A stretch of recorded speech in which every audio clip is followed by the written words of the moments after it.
Tenga listo el tinto que ya vienen los huevos revueltos y con la receta del último de los escándalos del presidente, el de la plata de la Unidad de Gestión del Riesgo que se entregó a varios políticos. Desde la redacción de La Silla Vacía, soy Tatiana Duque. Es martes 7 de mayo. La entidad se llama Unidad de Gestión de Riesgo de Desastres, pero no gestionó ni atendió el desastre político. 2 altos exfuncionarios de la entidad están denunciando que miles de millones de pesos se entregaron a políticos para, supuestamente, favorecer o campañas o proyectos del gobierno en el Congreso. Hoy irá a declarar Olmedo López, el exdirector de esa unidad, a la Fiscalía y promete prender el ventilador. El escándalo ya está acaparando todos los titulares de impacto de los medios, los trinos y los discursos del gobierno. Hoy vamos a tratar de entender la dimensión del escándalo, los involucrados y cómo lo maneja el presidente.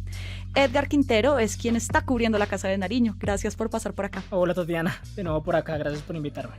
Arranquemos por lo que sabemos, y es que esta vuelta arranca con el escándalo de carrotanques que nunca pudieron funcionar para llevar agua a La Guajira. Se trata de un contrato de 48.000 millones de pesos que tendría sobrecostos de casi 20.000, con los que se pudieron desviar recursos. También bajo la administración de Olmedo López se dieron contratos anómalos de maquinaria amarilla. Gestión del Riesgo destinó cerca de 63.000 millones de pesos a Uribia, en La Guajira, un fortín político del senador conservador y aliado del gobierno Carlos Trujillo.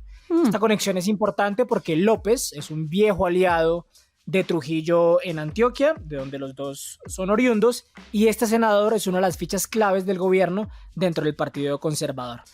Todo esto llevó a que en febrero de este año Olmedo terminara presentando su carta de renuncia, precedido por investigaciones de todos los organismos de control, críticas públicas del pacto histórico y enemigos adentro de Casa de Nariño que pedían su salida. Y acá es donde viene el mensaje político del presidente Petro, y es que se van Sneider Pinilla y Olmedo López, subdirector y director de la entidad, y llega Carlos Carrillo como a limpiar la casa, ¿no? El mensaje parecía claro: la corrupción es intolerable en el alto gobierno y vamos a poner a un funcionario sin experiencia, pero sin escándalos como Carrillo y alineado ideológicamente con el gobierno para ordenar la casa. Desde su llegada ha venido señalando de frente a los funcionarios que supuestamente se quieren atornillar y vienen de la administración de Olmedo López, y también ha señalado la influencia de senadores como Carlos Trujillo en la entidad y las cuotas del exalcalde de Medellín, Daniel Quintero, que ha venido apareciendo de a poco en el escándalo.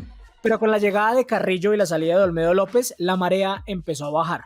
Hasta la semana pasada, cuando Sneider Pinilla, ex subdirector de la Unidad de Gestión de Riesgos, prendió el ventilador y empezó a hablar de una organización criminal en la que supuestamente estuvieron involucrados altos funcionarios para desfalcar la institución con intereses políticos y electorales. Hablemos de esos nombres porque esos hacen parte como este bingo de salpicados. Claro, las declaraciones de Pinilla salpican a Sandra Ortiz, ex consejera presidencial para las regiones y la responsable de organizar todas las jornadas del gobierno con el pueblo del presidente, es decir, una funcionaria de su primer círculo.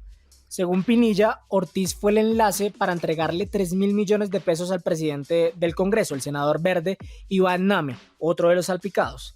De acuerdo con Pinilla, esto sucedió en octubre del 2023, en vísperas de las elecciones regionales.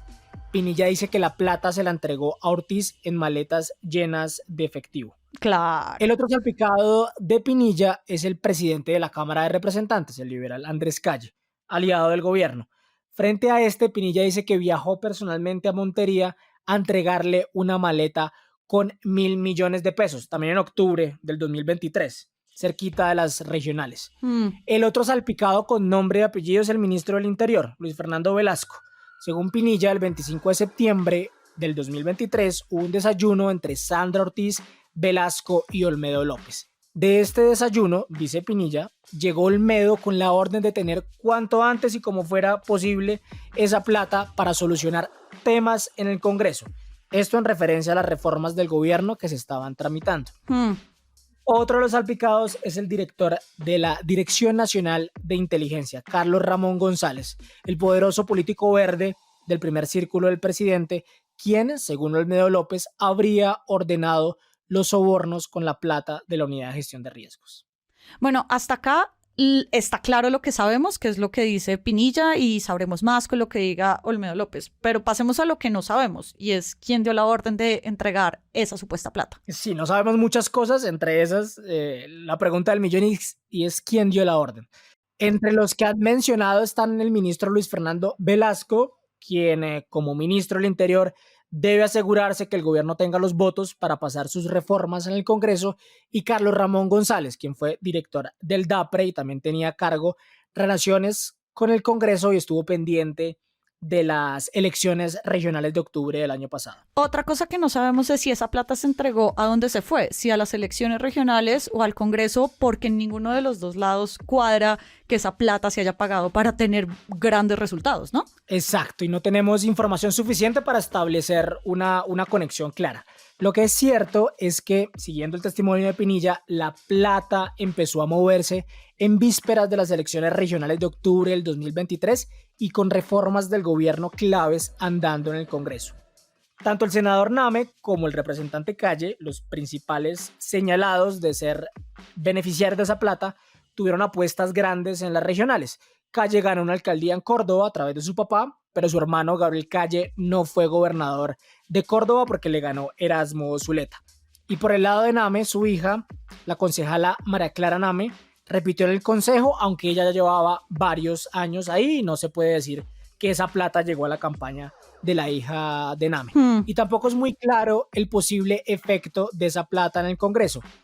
Iván Name ha sido unas veces un opositor al gobierno, frenando la reforma pensional y empujando el hundimiento de la reforma a la salud, pero recientemente ha cambiado su tono y se ha hecho a un lado para que las reformas avancen, sobre todo en la pensional. Y Calle fue desde el principio un liberal cercano al gobierno, disidente de César Gaviria, el jefe del Partido Liberal, y le ha permitido al gobierno conseguir victorias en una cámara donde las mayorías de Petro son más fáciles de conseguir. Ahora, una cosa, Edgar, es que esto está ocurriendo en este momento, es decir, es un caso que ha venido avanzando durante el gobierno. No estamos hablando de la campaña donde también, según las investigaciones, hay muchos ruidos de posibles irregularidades, sino que esto de gestión del riesgo viene pasando al menos desde hace más o menos unos 8 o 10 meses. ¿Cómo le está pegando esto ahora al presidente Gustavo Petro? El escándalo llega en un momento en el que Petro parecía estar tomando un segundo aire, con una reforma pensional avanzando, una reforma a la salud concertada y con el baño de masas que se pegó el 1 de mayo, donde demostró su capacidad para movilizar a decenas de miles de personas a favor de sus ideas más radicales. Entonces este momentum está siendo opacado por el doble rasero del presidente, que el viernes dijo que cualquier funcionario con sospechas de corrupción debe apartarse, y por ahora solo ha salido Sandra Ortiz. Vamos a ver si toca a sus pesos pesados como Velasco o Carlos Ramón González. Y esto también golpea algo más simbólico para el presidente, y es su discurso a favor de las regiones más pobres del país, como La Guajira, que es el epicentro de este escándalo. Pues vamos a seguir pendientes a ver cómo seguimos llenando este bingo, Edgar. Gracias por pasar por acá. A ti por invitarme, y seguro estar aquí muy pronto. Y arranca el día con estas movidas. Antanas Mockus, para muchos símbolo de la anticorrupción, renunció al Partido Verde porque miembros de ese partido están involucrados en este escándalo de gestión del riesgo.